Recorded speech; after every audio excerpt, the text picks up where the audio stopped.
Vamos a dar comienzo a la primera clase de escurrimiento laminar. Y como vimos, los escurrimientos laminares se corresponden con números de Reynolds bajos. Ahí está indicado, menor que el valor crítico. Normalmente el valor crítico, recuerden que lo tomábamos del orden de los 2000, 2200. Y entonces, dentro de los escurrimientos laminares, vamos a describir en esta clase algunos tipos característicos. En particular, primero vamos a ver el escurrimiento llamado de Poiseuille, después el de Couette. Tanto los escurrimientos de Poiseuille como los de Couette podemos obtener soluciones exactas de las ecuaciones de Navier-Stokes. Son casos sencillos en los que podemos obtener soluciones exactas entonces. Y después vamos a ver otros tipos de escurrimientos donde algunos parámetros de las ecuaciones de Navier-Stokes, en particular las fuerzas de inercia, las vamos a poder considerar como despreciables. Entonces vamos a tener soluciones aproximadas de las ecuaciones de Navier-Stokes. En particular nos vamos a detener sobre todo en lo que es la caracterización de los escurrimientos deslizantes, pero también hay otros tipos como los de Stokes o los de Hale-Shoup que van a ver sobre todo el de Hale-Shoup en la práctica, porque van a tener el tema de estudios con el dispositivo de analogía de Hale-Shoup.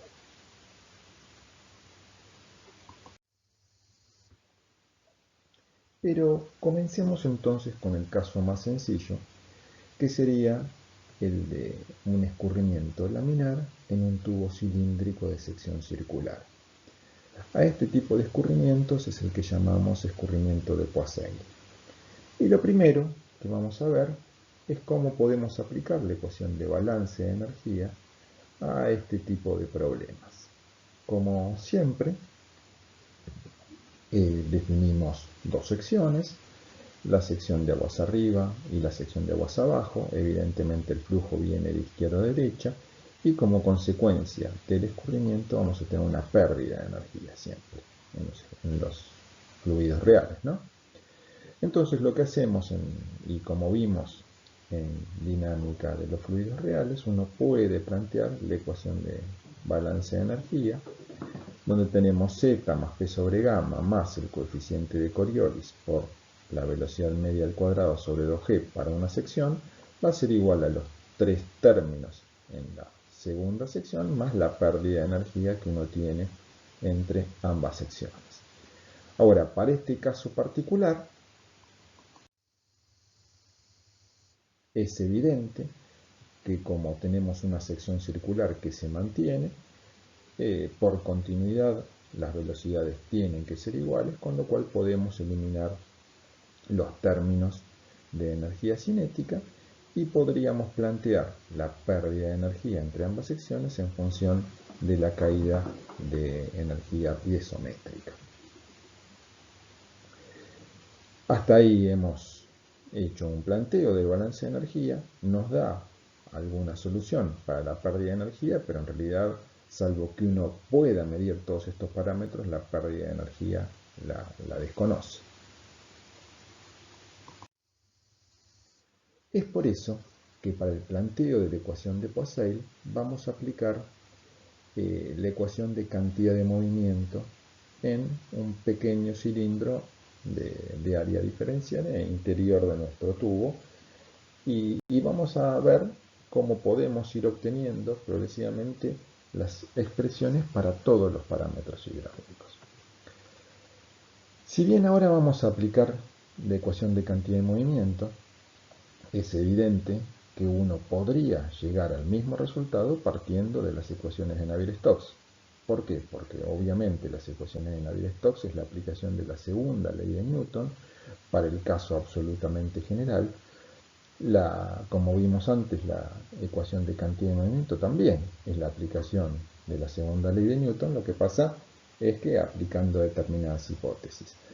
En nuestro problema que vamos a encarar de un tubo de sección cilíndrica constante y escurrimiento laminar, es un problema sencillo que podemos directamente aplicar la ecuación de cantidad de movimiento, de cualquier manera vamos a llegar a un mismo resultado si uno resolviera las ecuaciones de Navier-Stokes, que en definitiva tienen el mismo origen para distintas condiciones, pero es exactamente lo mismo. Entonces, vamos a aplicar la ecuación de cantidad de movimiento al cilindro que tenemos acá, al cilindro diferencial. Tiene un cierto radio R. Para este cilindro que está indicado acá en línea punteada negra, vamos a tener fuerzas de presión, o sea, fuerzas de superficie normal en las secciones de aguas arriba y en las secciones de aguas abajo. Vamos a tener fuerzas de superficie tangenciales caracterizadas con este tau. Y vamos a tener, por supuesto, en la dirección del escurrimiento, la componente del peso, porque estamos considerando un caso general donde la tubería puede tener una cierta inclinación caracterizada por este ángulo θ. Entonces, lo que vamos a hacer para aplicar la ecuación de cantidad de movimiento primero es ver cuáles son las fuerzas intervinientes. Ya estas las conocemos, las fuerzas de superficie normales, por supuesto. Va a ser como estamos trabajando con un cilindro, por supuesto de sección constante, va a estar definida por la diferencia entre P1 menos P2 por el área que estemos considerando. Acá es un área característica definida por pi, por este radio que es un radio R minúscula, al radio, fíjense acá, al radio del tubo es R mayúscula, este es un R cualquiera que define la variable como para uno ir determinando para distintos R cuáles son las distintas fuerzas que intervienen. Entonces, bueno, las fuerzas de superficie normales van a estar por las diferencias entre la presión en la sección 1 menos la presión en la sección 2 por pi por radio al cuadrado. Para este cilindro característico sobre el que estamos viendo las fuerzas intervinientes, también tenemos las fuerzas de superficie tangenciales, como dijimos, caracterizadas con el parámetro F-tau, y que no va a ser otra cosa sino el esfuerzo de corte sobre esa superficie por el área de esa superficie, que va a ser 2pi por r, o sea, pi por diámetro, por la longitud. Sería el área lateral de nuestro cilindro. Ahora, tau, estamos en un escurrimiento laminar, donde los esfuerzos de resistencia friccional son de origen viscoso. Recordemos nuevamente que en los escurrimientos laminares hay un predominio de las fuerzas viscosas respecto de las de inercia, y las tensiones de corte son completamente de origen viscoso. Entonces, tau, en un fluido newtoniano como puede ser el agua, va a estar dado por mu, la viscosidad dinámica, por el gradiente de velocidades, que sería de V a de R. Yo aquí abajo, fíjense que les puse un esquema de cómo sería el perfil de velocidades, y fíjense que yendo desde radio igual 0, desde el centro de nuestro tubo hacia el exterior, va a haber una progresiva disminución de la velocidad. Entonces es evidente que el gradiente de velocidades va a ser negativo, por eso los esfuerzos de corte que resisten el movimiento uno los puede caracterizar como mu por menos de V a de R, ¿sí? Porque hay una disminución de la velocidad a medida que el radio aumenta. Entonces, en los casos de régimen laminar, uno puede tomar las tensiones tangenciales de origen viscoso como las responsables de la resistencia friccional y que van a estar dadas por la expresión de Newton.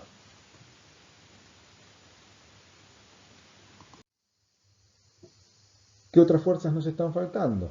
Bueno, por supuesto, las fuerzas de masa en la dirección del escurrimiento, porque vamos a aplicar, recuerden, la ecuación de cantidad de movimiento. La ecuación de cantidad de movimiento uno la podía ir aplicando en las distintas direcciones. Fundamentalmente acá tiene solo sentido aplicarla en la dirección del escurrimiento. Ya vimos las fuerzas de superficie normales, vimos las fuerzas de superficie tangenciales y ahora nos faltan las fuerzas de masa. En realidad lo que nos interesa es determinar GS, es decir, o Gx, la fuerza de masa en la dirección del escurrimiento que estoy tomando. ¿Cómo sería entonces la fuerza de masa? Bueno, va a ser G, que es el peso del cilindro por el seno del ángulo θ que caracteriza la inclinación de nuestra tubería. ¿Cuánto vale el peso? Bueno, es el volumen por el peso específico, pi por radio al cuadrado por L, el volumen de nuestro cilindro, por el peso específico gamma y por el seno del ángulo θ. Ahora, fíjense que L por el seno de este ángulo va a ser la diferencia de cotas Z1 menos Z2.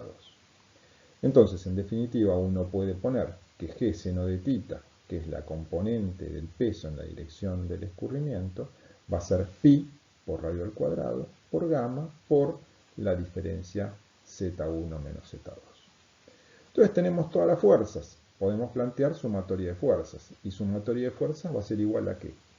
De acuerdo a la ecuación de cantidad de movimiento, al flujo de cantidad de movimiento. Ahora, si tenemos un escurrimiento a través de un cilindro, o sea, de esta tubería de sección constante, evidentemente el flujo de cantidad de movimiento que sale de la sección 2 va a ser igual al flujo de cantidad de movimiento que entra en la sección 1, porque la velocidad en ambas secciones va a ser constante. Entonces, evidentemente, la aplicación de cantidad de movimiento, este caso particular, la puede hacer como que sumatoria de fuerzas en la dirección del escurrimiento va a ser igual a 0. Y eso es lo que planteo aquí, en esta expresión, donde ponemos las fuerzas de superficie normales, las fuerzas de superficie tangenciales y las fuerzas de masa, todas en la dirección del escurrimiento, en este caso podría ser X. Y todo lo igualamos a 0 porque no hay flujo de cantidad de movimiento a través de las superficies del volumen de control que estamos considerando, que es este cilindro de radio R chico, R minúsculo.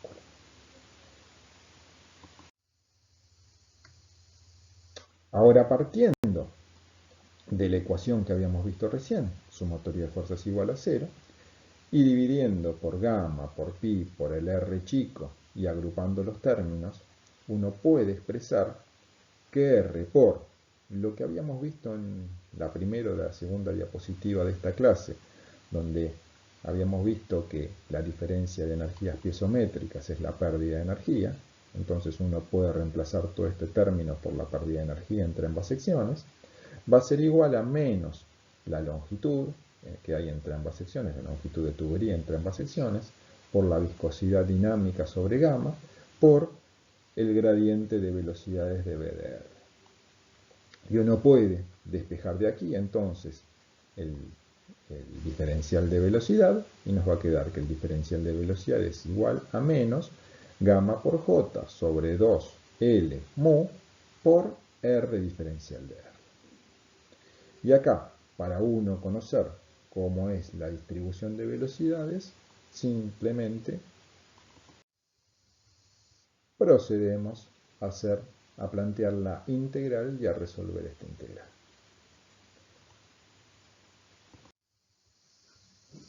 Al resolver la integral, nos va a quedar que la velocidad es igual a menos gamma por J por sobre 2 L mu. Estos son todos parámetros que son constantes en el problema que estamos analizando, con lo cual salen de la integral y la integral nos va a quedar de R por diferencial de R va a ser R cuadrado sobre 2. Cuando uno resuelve la integral, aparece una constante de integración, aquí la llamé C, y para determinar cuánto vale la constante de integración, uno se fija en cuáles son las condiciones de borde de nuestro problema.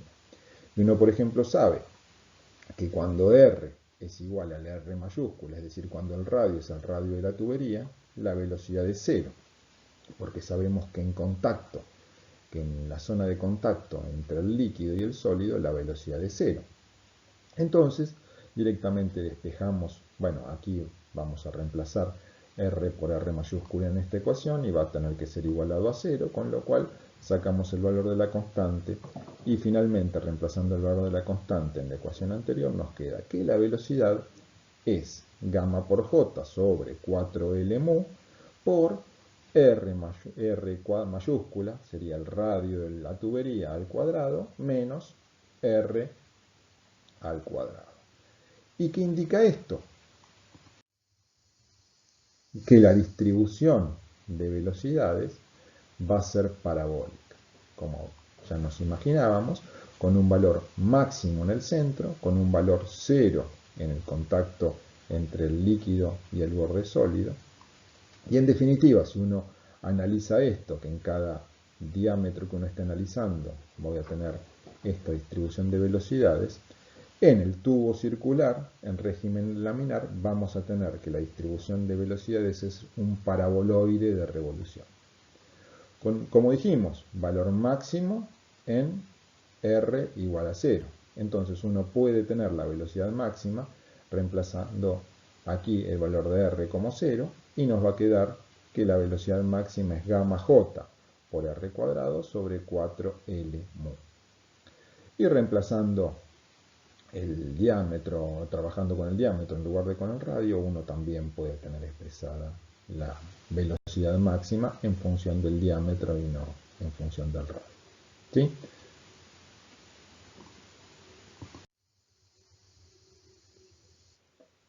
Ahora, si uno sabe cómo es la distribución de velocidades a partir de la definición de caudal, uno, para los escurrimientos de Poiseuille, también puede determinar el caudal o gasto. Entonces, ¿cómo lo hace? Directamente planteando la integral.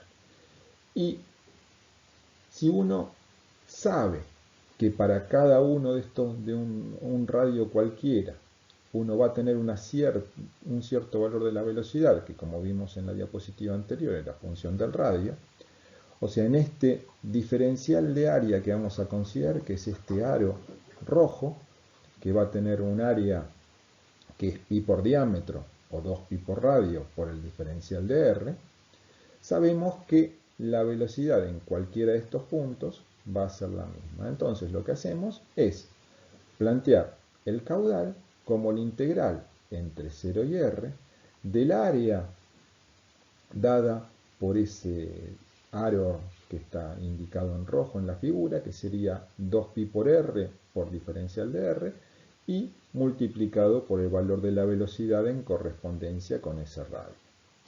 Si recordamos la expresión de la velocidad que habíamos tenido antes, que era, recuerdan, parabólica y que depende del radio al cuadrado, uno reemplaza este valor en la expresión del caudal y nos va a quedar que el caudal es una serie de parámetros que serían constantes en este caso para esta sección por la integral entre 0 y R de R cuadrado menos R, sería el radio de la tubería al cuadrado, R mayúscula al cuadrado menos R cuadrado por 2 por R por diferencial de R. Y para determinar el caudal uno tendría que resolver esta integral. Hay una forma sencilla de resolver la integral, haciendo un pequeño cambio de variables.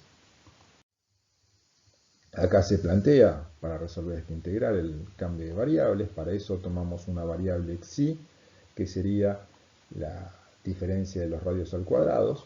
Entonces, fíjense si vale esto, el diferencial de xi va a ser menos 2 por r por diferencial de r, porque es hacer el diferencial de esto. Y fíjense que nos queda, como r mayúscula es una constante, directamente nos queda que el diferencial de xi va a ser menos 2r diferencial de r. Y fíjense que uno va a ser la integral del caudal para un diferencial de r entre 0 y r. Pero cuando r vale 0, fíjense que xi vale r cuadrado, porque r0 se nos va, no se nos va este término, nos queda r cuadrado. Y cuando r vale r mayúscula, ¿cuánto nos queda xi? Nos queda 0. Entonces uno hace el cambio de variables. Esto era xi. Fíjense que este término es el diferencial de xi con el signo negativo. Y entonces cambiando variables nos va a quedar que el caudal son esta serie de parámetros constantes. Nos queda el menos, por el menos el diferencial de xi. Entonces nos aparece este signo acá. Y nos va a quedar la integral entre r cuadrado y 0 de xi diferencial de xi. Y esto lo puedo integrar. Lo integro la integral la voy a hacer entre estos dos valores, y directamente entonces resolviendo la integral nos queda que el caudal es gamma por j por pi por el radio de la tubería a la cuarta sobre 8L por mu. Y trabajando con el diámetro nos va a quedar gamma j pi por el diámetro a la cuarta sobre 128L por mu. Fíjense que ya podemos determinar en función de la viscosidad el valor de caudal.